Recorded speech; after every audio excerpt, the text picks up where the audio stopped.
we are back with another interview with a wonderful person to talk about their book. Look, I love doing TTRPG interviews. Y'all know this. You can check out the whole list of things, people I've talked to about their projects here. There you go. This video, we have Caroline of Questward Press to talk about their upcoming Kickstarter campaign for their Sapphic tarot-based solo TTRPG called The Ritual. Hi, Caroline. Hello. Hi. Hello. Hello. Hello. For those who don't know who you are and haven't been over to SideQuest in Somerville, Massachusetts, please let the people know.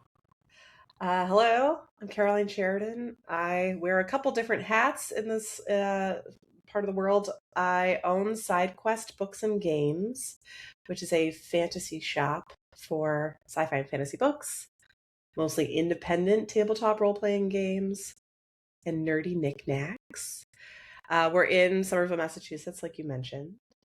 And in addition to that, I am also part of a sort of like TTRPG collective of 3 queer friends in Somerville. We have called ourselves Questward Press. We're kind of like the publishing arm of SideQuest Books and Games. But it's really just like the 3 of us are friends. We can't stop making games together and decided to put a little bit more formality around it. So Questward Press now exists. But it's very new, very new. And then, as part of Questward Press, one of my first like solo endeavors in terms of designing a game, which happens to be a solo game, is I'm the designer of The Ritual, which hopefully launches on Kickstarter. By the time this goes live, it will have launched on Kickstarter. So hopefully it's going well. Well, so fun fact for everyone, I found out about SideQuest and Questward Press because one of your employees at SideQuest actually invited me to the Pre-PAX East TTRPG gathering that y'all had over at Bow Market. And whenever I arrived, I was floored by the amount of like books, but also just like independent games, like games that I've only seen online.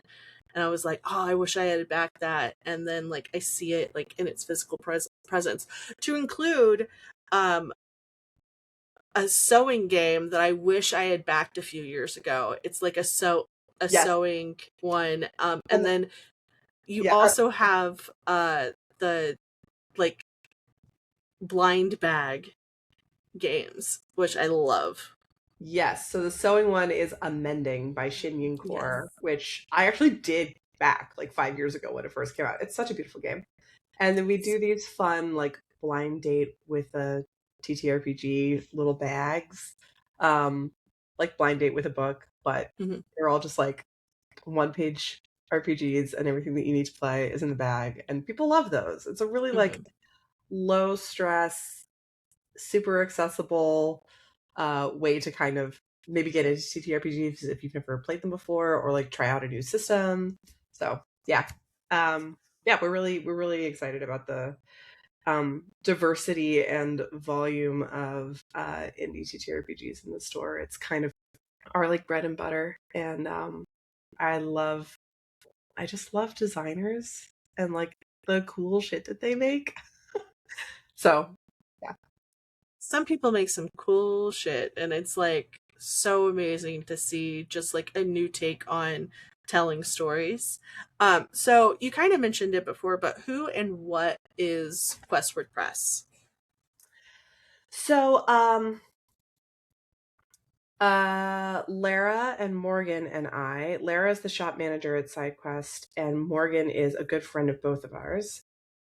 We were all at PAX Unplugged last year, November of last year, and someone made a joke about goblins riding really big pigs.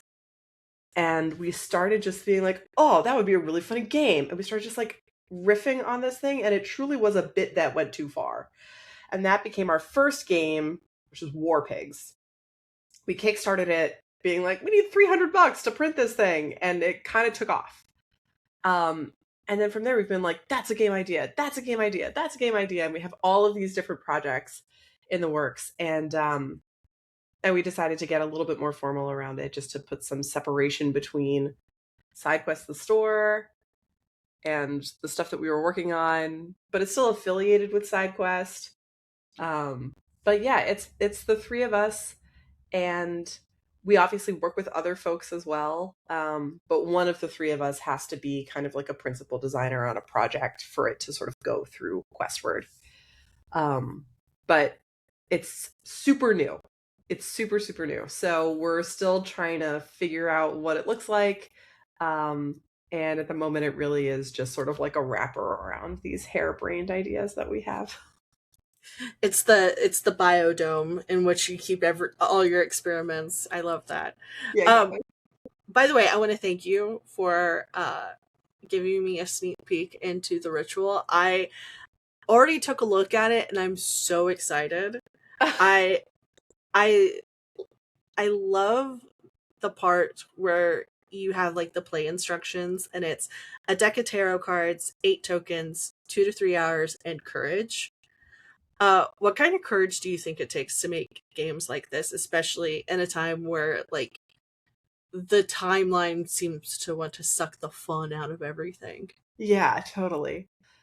Um, I don't know that it's courage. I don't know that I would call it courage for me to make something like this. I think it's a lifeline. Um, so a little bit of extra background is still have a day job. I still have a full-time job in tech. And you know, I'm such a creative at heart. I've always been a writer. I've always been a performer in multiple different mediums. And you know, I went to college and all my degrees are literature degrees, but I came out of college and like kind of I feel like there were a couple different tracks that millennials took, but one of them was like financial crash. Let's be career driven. So real. And that, As a millennial myself, yes, I understand all too well. yeah, the what I I did. need a job to survive. Exactly. I was like, I'm not gonna go through that. So I was really super career driven coming out of college, and really just hop to all these different firms and positions. And then almost 5 years ago, I had my kid, and I had maternity leave, and there's so much about being a mom that is really fulfilling and validating and wonderful. And there's also a lot about being a mom that doesn't really feel like me. And I was coming back from maternity leave, and I was like, I need to do something that feels like me. And creative stuff, and being able to talk about ideas and stories, specifically fantasy stories, which has always been my bag. I That's when I started SideQuest. And I think Questward and game designing came out of another moment where I was feeling like that, which is, I mean, like I said, I work in tech. There are a lot of AI mandates. There's a lot of not awesome stuff happening that makes me kind of want to pluck out my own eyeballs. But I need help. I have a kid. I need health insurance. I have a mortgage. I have a partner, And so I don't have the luxury of just saying, fuck the system. I'm going to quit. I can't do that. Um, and so I needed some other way to feel like I can keep holding on to pieces of my soul. And I don't have the time to write my novel. 2 full-time jobs and a toddler is not gonna produce a book for me. But game design has been a little bit more accessible, a little bit more of a quicker turnaround, and there's such a vibrant game design community in Somerville in Massachusetts and specifically around my shop now.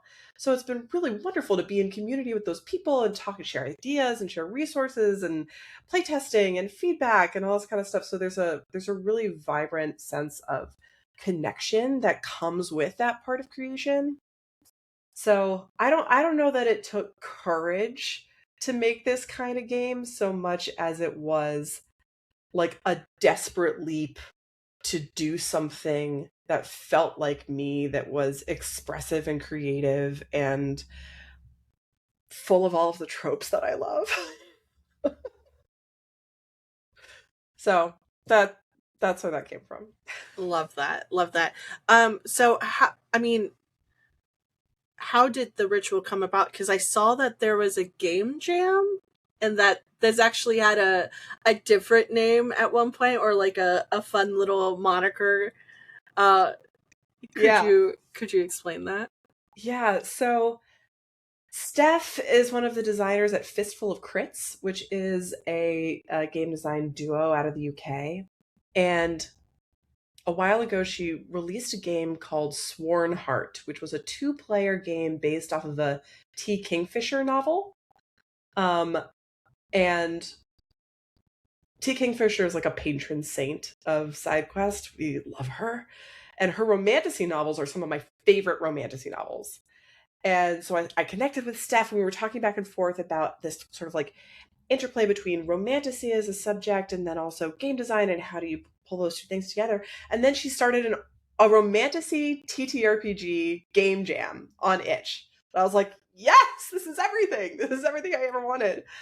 And so at the store, we said we were going to set up like some monthly game design like jam sessions. So we've done 2 now. We have 1 more coming up before the whole game jam ends.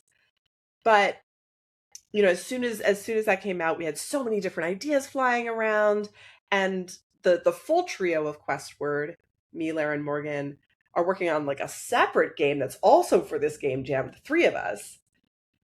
But I was thinking, like, for myself, what are the tropes that I really love? And I'm the drama reader of the group, you know. I want stuff that just tears your heart apart, and just like the high stakes and the high emotion and yearning. Oh my god, I love yearning. And I really wanted to make something gay. um you know, talking about ways of like expressing things that are still me. Like, I'm bisexual, I am married to a cis man, wonderful human. But finding ways to express that part of myself and that part of my sexuality is another thing that sort of like went into this. If I made a game that was just for me, what would it look like? And so it originally was called my Shadow Mommy project, because that was the trope that it kind of all hinged off of. I love that so much. I saw that and I was like, say no more. I saw the sapphic solo tarot based TTRPG, and then I went to the Kickstarter to save it and I saw Shadow Mommy and I was like, perfect. Need you say more. Love I need a butter this. trope. I dare you. It's the what are the kids saying online? The toxic Yuri of it all. Yeah. Yeah. Exactly. So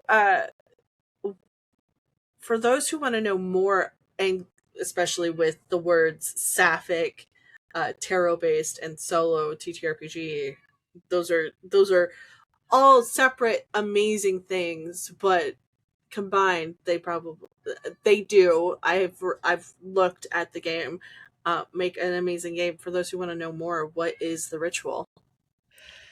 So, The Ritual is a game about blind love, power dynamics, and the seductive danger of ambition.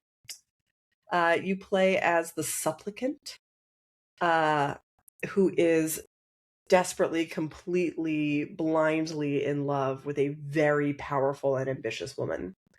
It's called the Aspirant. And the Aspirant wants to ascend, whether that's to godhood or immortality or some like larger plane of existence. She wants to become bigger some way outside of this like mortal coil. And she needs a ritual to be able to do that. And because you love her, you will make this ritual happen for her. And so there are 3 acts. In the first act, you go through a series of trials to get a relic. And as you go through, you're also uncovering memories of your relationship with the aspirant. And then in Act 2, you learn from her that you are also going to have to sacrifice some part of yourself. And so you have this like night of preparation with her. And then in Act 3, you perform the ritual. You offer up the relic, you offer up your sacrifice. And then also, in some cases, this can be a tiebreaker, but in other cases, this is either just like further validation or a lost cause. Your faith in her, your belief in this ritual can also play a role in whether it succeeds or not. So, and all of that's done through tarot card pulls and different spreads, and all that kind of stuff. But that's the game. Like I said, high drama, just so many opportunities. So much drama. I love it so much. Usually with tarot-based TTRPGs, you get kind of just like a 1, 2, 3 spread. But I noticed with this, looking at the spreads, I'm not going to give too much away. I want people to be intrigued to get the game. But there are spreads that I've used in my own tarot readings.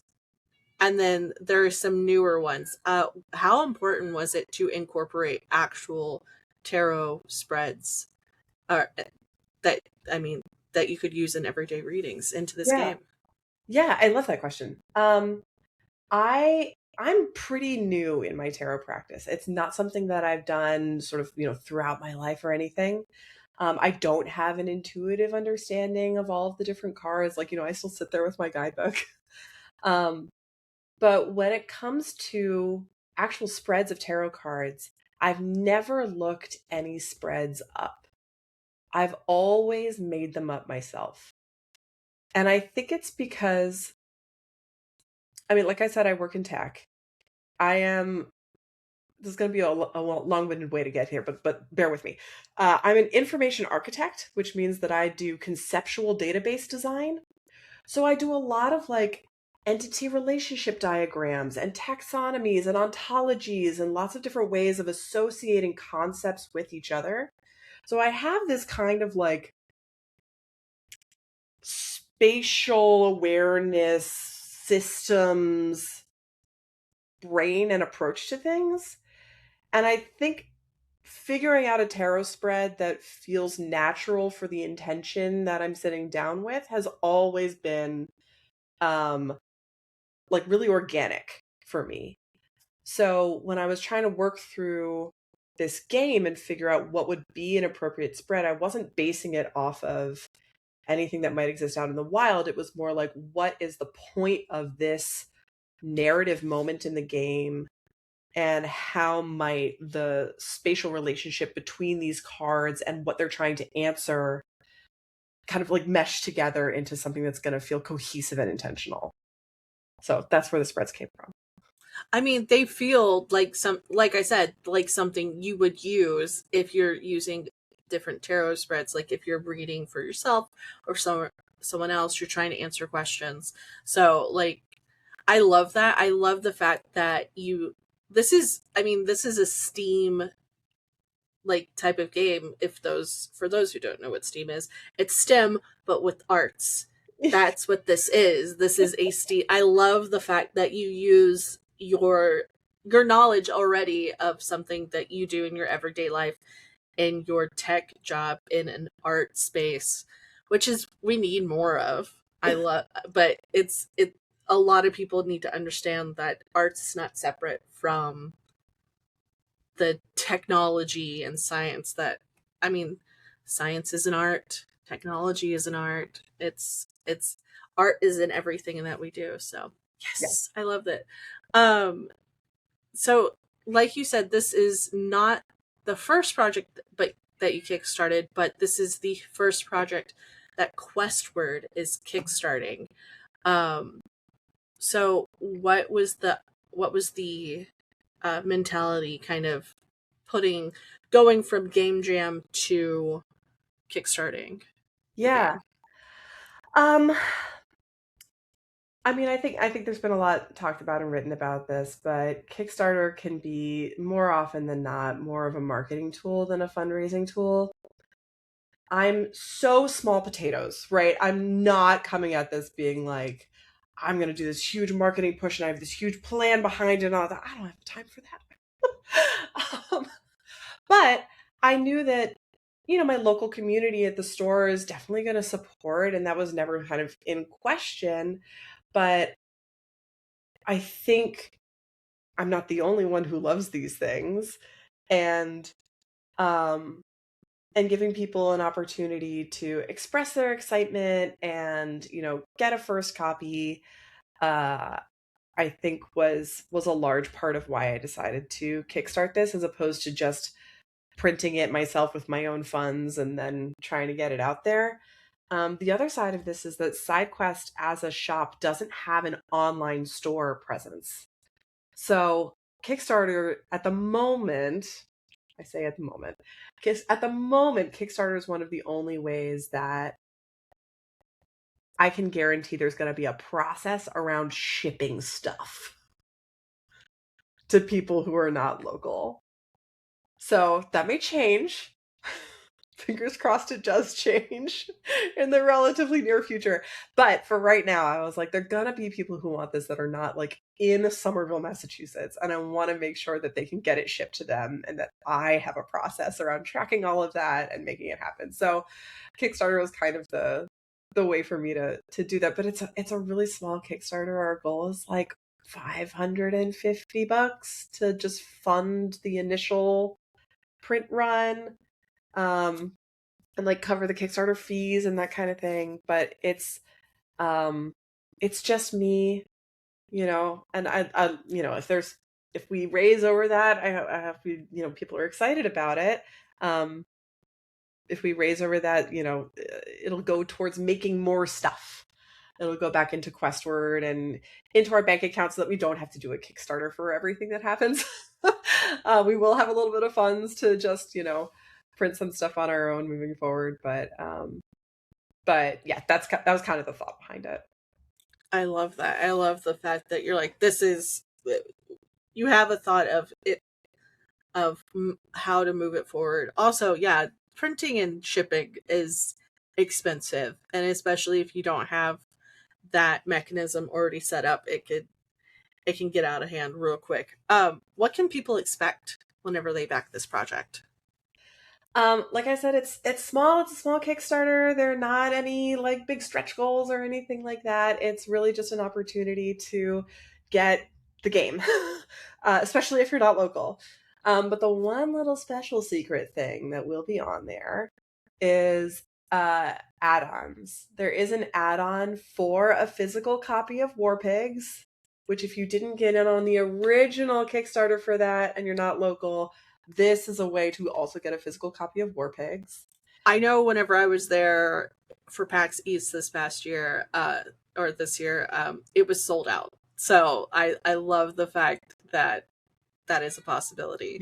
Yes. So there's War Pigs copies, and then the other add-on is the three of us at Questward have been on this like crazy kick of designing bookmark games. So just like games that fit on a bookmark, really fun little things. And we have a pack of 3 that you can get as an add-on, the physical bookmarks. So those are the 2 add-ons that I think are like a special little thing that you can get as an extra. But for the ritual, there are tiers for the digital or the physical, and then there's also a signed, personalized copy version for the physical thing. So I love that. What I mean, it says tarot based, but what do you have like a special tarot that you go with when you were testing out this game? So one of my like vibe inspirations for this game is the movie The Green Knight with Dev Patel. Love that. By the way, if you have not seen that movie, Internet, you need to go see Watch it. that. By the Watch way, it. when they launched that movie, A24 also put out a TTRPG for The Green Knight. Okay, So I thought so. I've heard about it. yes, So I need to go look it up. I want that so bad. Yeah. But yes, continue. I'm sorry. So anyway, so the vibes of the Green Knight is very much present in this game. One of my playtesters, I hadn't even told them that was like a comp for me, and they picked up on it anyway. So it's definitely there. So of the decks that I have, the closest, honestly, was the Rider-Waite. Just like your classic tarot deck. So I used that for a lot of my own like quick playtesting.